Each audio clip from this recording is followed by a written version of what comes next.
NFL Draft Week is finally here. We have 10 burning questions as we enter this big week on the NFL calendar. And for you watching here on the show, NFL Spotlight has a new look. Hit it.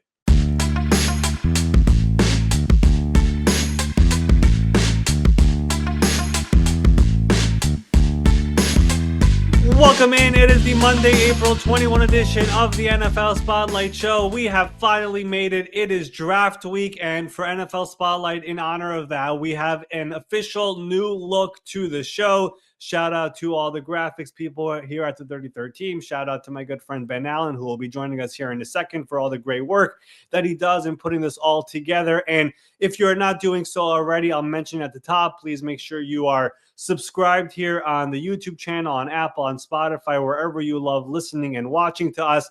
We have a lot of great content coming up over here throughout the week as it is officially draft week. We'll have a lot coming up, of course, before that, during the draft, after the draft, and much, much more. We will be back with all the guests here for the special Spotlight Guest of the Week, starting here after the draft eventually. But this week, a lot to talk about. I also have my mock draft, which I do every single year. We'll have that here later this week on NFL Spotlight. But let's talk more about the draft. We have 10 burning questions, like I mentioned before. Let me bring in my good friend Ben Allen. Ben, what is going on? I love the new look. Thank you for all the great work that you do. Yeah, of course. I was just a small part of it and getting it set up. Want to give a special shout out to Zach Cordaji, who did all the actual looks for it. Ben Wasorek, who designed the open. It's really fun times here working at the 33rd team. A lot of great people putting in work. And yeah, you guys now get to see what we've been working on behind the scenes here for a couple months. But today, it's all about football. It's all about the NFL draft. We're just hours away from seeing who's going to be the second pick in the draft. I think we all know who's going to be coming in the first pick with Cam Ward. So I'm guessing that's not one of your 10 burning questions. But what are your 10? Yeah, I want to do this here today, Ben, because there's obviously so much stuff out there. And before I go through my questions, it kind of feels a little bit weird because there seems to be a lot of consensus on stuff that's going to happen in this draft. Maybe not at, number 3 with the Giants, but it feels like a lot of people are agreeing on stuff.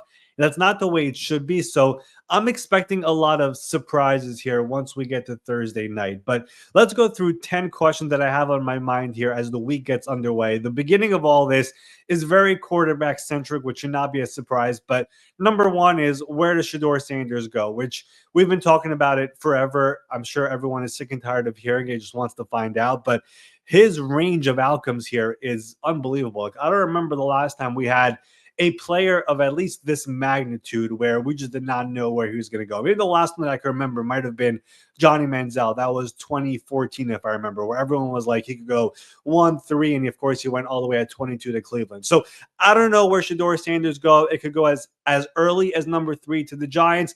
Could it be number 9 to the Saints? Could it be a surprise team? Will it be the Steelers at 21? Will it be outside the first round? I doubt it, but that is one of the big burning questions that we enter this week. Where does he go in this draft? Number 2, how does the NFL react to the Steelers quarterback situation? We heard Aaron Rodgers speak last week. He left his options as open as it gets, did not commit to anything, which means the Steelers right now, all they really have is Mason Rudolph and Skylar Thompson. They still want Aaron Rodgers. That option is still out there, but they're picking at 21. They met with a bunch of these quarterbacks, including Shedeur Sanders, including Jackson Dart and Jalen Milroe. Do these other NFL teams be like, if we want to get a quarterback and we're not drafting one, let's just say the Browns at 2, the Giants at 3, the Saints at number 9, is the goal from the second round now to jump the Steelers and get ahead of them? So that is one of the big questions here this week as well. Do people believe Rodgers will actually go there or not? Because, of course, he left that door open about retirement as well. Or do they let the Steelers pick? Maybe it's a quarterback, maybe it's not, and they wait till the bottom of the first round and just let the second round start to get their quarterback. Speaking of quarterbacks, question number 3, how many quarterbacks do we get in round 1? I mean, I don't think anybody knows. We spoke about this with Mike Renner last week on the show when he was our guest. This is a draft where it seems like NFL teams like the quarterback class, but they don't love the quarterback class. Last year, teams loved the class. That's why we got 6 in the top 12. I don't get that vibe this year. We mentioned on Friday's show, the weakest position in my mind, at least from what NFL teams are telling me, it's the quarterback position. This is not last year where we had 6 in the top 12. It's not what we had in 2020 or 2018, which was, the Burrow draft and the Baker Mayfield draft, where we had 5 or 6 quarterbacks go very high in those drafts. That's not what it is over here. So this is a very, very different type of a class. And how many do we get? Is it just one or two of Cam Ward and Shedeur Sanders? Does the quarterback go ahead of Shedeur Sanders like a Jackson Dart? Jalen Miller will be in the green room. Does he somehow get out of there in the first round? Does Tyler Shuck and all that rumors or reports, is that real or is that fake? Is that lying season? Is that actually factual? We'll get answers here on Thursday now, but right now it is as wide open as it gets right now. This could be the 2021 or 2022 draft where everyone spoke about Malik Willis and Sam Howell and Desmond Ridder, and all those guys did not go in the first round. We'll find out on Thursday night. Speaking of the veteran quarterback stuff, we mentioned Aaron Rodgers before. Do we have a Kirk Cousins team that emerges is my question number 4 over here as we get started with draft week. Kirk Cousins and his agent Michael McCartney, they've basically told teams we are not waiving our no trade clause until after Thursday night, and it sounds like it's going to be actually Friday night now because of the quarterback action that could happen in round 2. They want to see where the quarterback landscape is in the NFL before they tell the Falcons, hey, you can start negotiating a trade with this team or that team. So is there a team that actually shows up over here and it actually makes sense? Because you look around the NFL right now, there is no clear-cut answer right now on you get the starting job and it's yours. Like Cleveland, I guess maybe they have Joe Flacco and Kenny Pickett. Do they draft a quarterback with one of their first 2 picks in the draft? Do the Pittsburgh Steelers, if they're out on Aaron Rodgers, I guess that might make sense. Could the Saints emerge? Probably not, because they're within the division, so take them out of this equation. So which team is actually out there that could emerge as a Kirk Cousins landing spot? And if there is none, does he just stay in Atlanta this year as the backup, which I'm telling you right now, nobody thought was a possibility. And I don't think the Falcons want that, but a lot of these quarterback chairs are being filled. Moving on from the quarterbacks, question number 5 for me is, how many running backs go in the first round? Because we've heard about the devaluing of running backs over the last number of years. A couple of years ago, we had Bijan Robinson and Jahmyr Gibbs go in the first round. But last year was the year where everyone was trying to, get rid of these guys. The Giants moved on from Saquon, and the Titans moved on from Derrick Henry, and the Raiders moved on from Josh Jacobs. And of course, all the teams that they went to had a lot of success. So Ashton Genty will go in the first round, likely somewhere in that top 10. Do we get Omarion Hampton in the first round? I think we do. Do we get one of the Ohio State running backs in the first round as well? That is very interesting, of course, of Trayvon Hendrickson and Quinshon Judkins. So those 2 running backs as well. Do we get another one on top of the first 2 in this draft? And are the running backs going in the first round officially back in style? Number 6 for me, from all the burning questions this week, not many people have talked about this, but when you speak to NFL people, especially at the top of the draft, the most common question is, what are the Jaguars doing at number 5 and what are the Jets doing at number 7? Those 2 buildings are awfully quiet. It is new regimes, Jacksonville, James Gladstone and Liam Cohn, the Jets with Darren Muji and Aaron Glenn. Think about the Jets for a second. Last couple of years, it was leaks parades over there. I mean, you had leaks coming left and right. This offseason, new regime, you don't even hear about the Jets. Nothing coming out of their building. It's a credit to them for sure, but they are as tight-lipped as it gets. Teams really are just guessing right now what they're going to do. Like people, when it comes to the Patriots, people are like, oh, Will Campbell, offensive line. If Abdul Carter is there, they'll take him. Raiders, everyone is trying to point to Ashton Genty or an offensive lineman.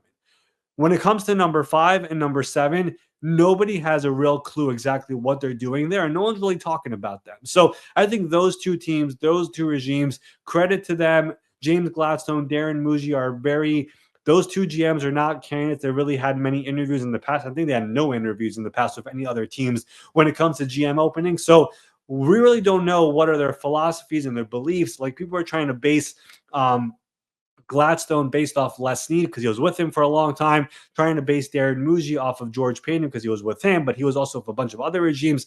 Those two teams in particular, very difficult to figure out. I am really unsure what they're doing. And frankly, I have my mock draft coming out this week. We'll see what I give them. But a lot of teams in the top 10 are like, what are they doing? And who's going to be available for us when it's our turn to pick? And we really don't know what those two teams are doing.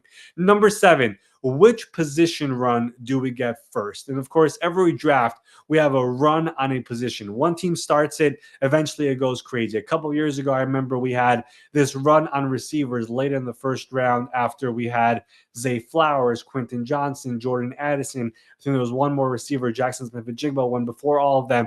There's a run. When one team does it, it just starts. I think it's going to be offensive linemen, not an exciting position, but I think we're going to get a bunch of these offensive linemen who are late first round picks, early second round picks, who find their way into the first round because we just have a bunch of these teams who need offensive linemen who are going to start taking them because if they're coming off the board, we got to get ours now. We'll get the other positions later. So that is my prediction on all of this. But we saw how it worked in free agency and how much money was thrown out there for a Dan Moore and an Aaron Banks and those type of players.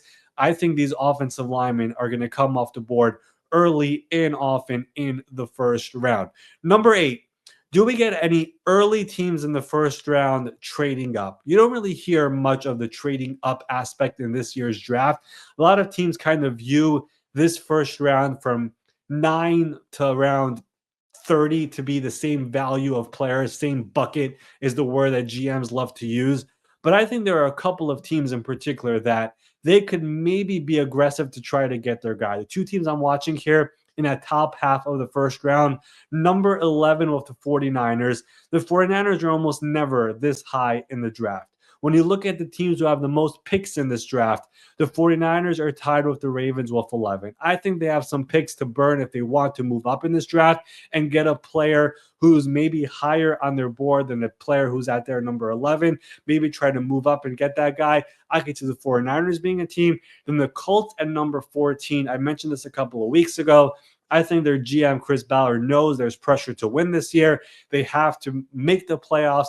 They have to do something this year to prove to Jim Irsay that they're going to keep him. I'm keeping an eye on the Colts. Last year, they made an effort to trade up. I think their target was Brock Bowers. They couldn't get up there. I think this year could be a year where maybe he tries to move up in the draft. We saw Chris Ballard in free agency make some aggressive moves, signing Travarius Ward to a big contract, signing Cam Bynum to a big contract. He's never been a wave one free agency guy. He was this offseason. He has never been a big trade up guy in the first round. He tried it last year. I could see him trying it again here this year on Thursday night.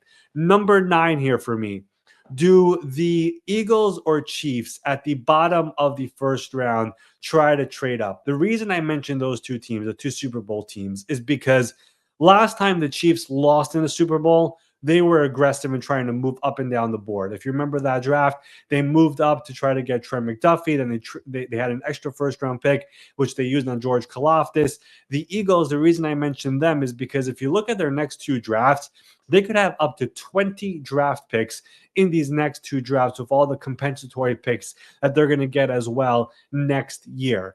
I don't think they have room to add 20 players onto their active roster in the next couple of years. So I could see these teams over here being potential trade-ups late there in the first round to try to get an impact player as they try to make it back to the Super Bowl here this year. So I mentioned them as well in that trade up category down there at the bottom of the first round. And lastly, over here for me, we're going to talk about some veterans here. The veteran trade market and the fact that free agency could pick up. Veteran trade market, we mentioned it earlier this week.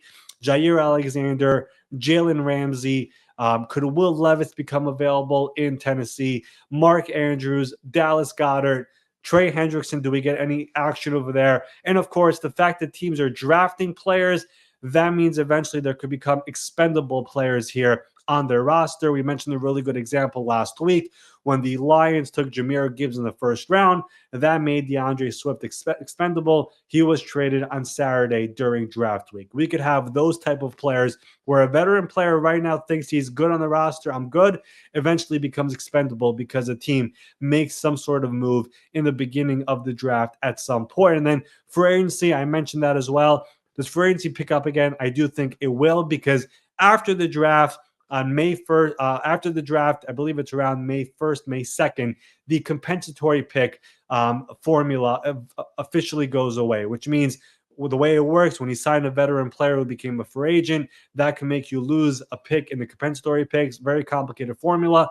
Point is, that officially goes away about a week after the draft. Last year, a very good example, the Eagles would take this stuff very seriously. They waited till after the draft to sign Mekhi Becton. Eventually, they got him without that affecting their formula. I could see players like a Justin Simmons, a Kaiser White, those type of players who are still free agents right now, they could have their markets moving here after the draft once the comp pick formula is officially away. All right, so let's recap what we got there. Number one, you had Shedeur Sanders. When is he picked? Number two, how does the NFL react to this quarterback situation in Pittsburgh? Number three, how many quarterbacks go round one? Number four, does Kirk Cousins' suitor emerge? Number five, how many running backs go in round one? Number six, what are the Jaguars doing / what are the Jets doing with their draft picks? Number seven, what position run happens first? Number eight, which teams look to trade up? Number nine, specifically, do the Eagles and Chiefs try to trade up? And number 10, what happens with the veteran trade market / free agency? Surprised you talked that long, Ari. Good job getting through it.